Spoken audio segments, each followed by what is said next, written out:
สบายดี FC ฟังลาวและฟังไทยเนาะมาติดตามข่าวน้องคนนี้เนาะสุดท้ายก็ได้เจอแม่เด็กที่ขายเด็กให้น้องเนาะสุดท้ายก็น้องไล่ออกไป4 ตัว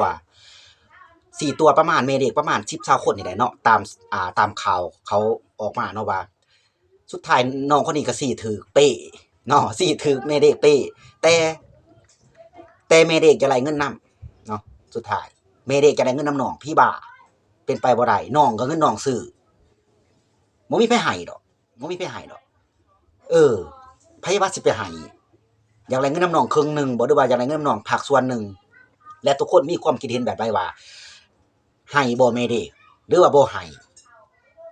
ข้อยคิดว่าบ่มีไผให้ดอกน้องซื้อเด้ก็เงินน้องเอง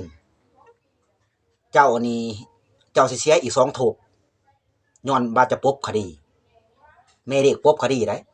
แม่เด็กนี่ปบคดีย้อนว่าแทนที่น้องถูกแล้วเอาบิลนำน้องไปเอาเงินเจ้าก็ยังลุ้นจนเขาฝากกดไลค์กดแชร์นำน้องนี่ให้ไปถามหาแม่เด็กคนนั้นให้ไล่จนน้องไป4ตัวถูกเจ้าก็ยังมาอยากได้เงินนำน้องมันเป็นไปบ่ได้มันเป็นไปบ่ได้ดอกเนาะแม่เด็กเป็นคนบ้านใด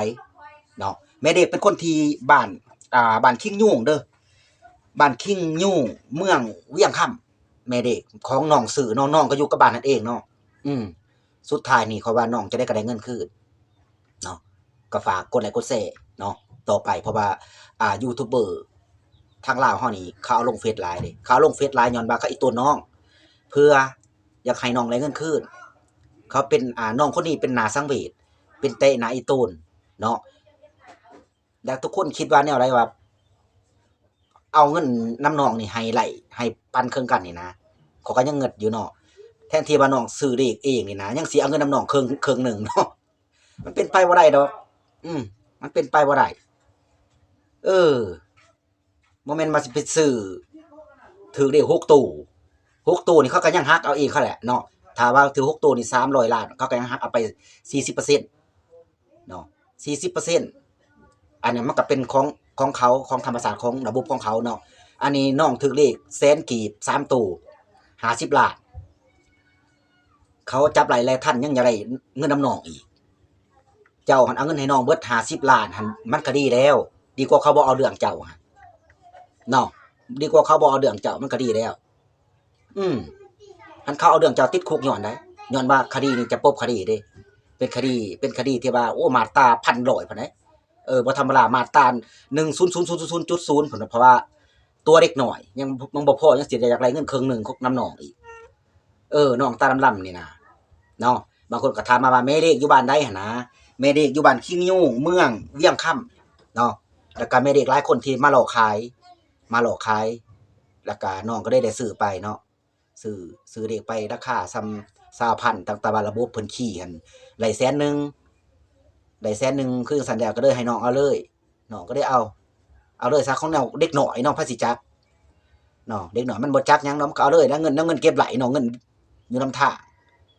มันบัดถือเครื่องสีแดงห้อยฟ้าไปเอาเป็นน้ำเด็กน้อยย้านเอาขอยันนะว่าระบบเพิ่นขี้ออกคืนเนาะขี้ออกคืนนี่แหละขอญาตระบบหัวเด็กขี้ออกคืนย้านว่าเด็กน้อยคนนี้ซื้อคือสิบ่ถูกดอกหันนะเวรกรรมเนาะเวรกรรมมามีจริงอีหลีพี่น้องเวรกรรมมีจริงนี่แหละโอ้เห็นเงินหน้าลำเห็นค่ำหน้าเศร้าเห็นข้าวหน้าใสเห็นไผหน้าแลเนาะโอ้บ่น่าเชื่อเลยว่าสิเฮ็ดกับน้องคนนี้ไหลเนาะเด็กน้อยตาลำๆนี่นะเนาะทุกคนมีความคิดเห็นแบบไรก็เม้นมาได้เลยว่าเงิน50 ล้านนี่ครึ่งหนึ่งกับน้องได้บ่หรือว่าบ่ให้เลยข้อยนี่ว่าคนที่เม้นมานี่บ่มีดอกว่าสิเอาเงินนำน้องให้แม่เด็กบ่มีเพราะว่าเงินน้องเองซื้อเองเงินน้องเองซื้อเองแม่เด็กหันสิเสียอีก2 ทบ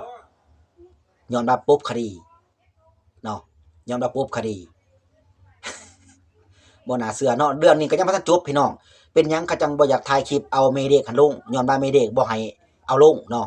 แม่เด็กบ่อยากให้ถ่ายแม่เด็กหันลงเพื่ออับอายขายขี้หน้าสังคมเนาะ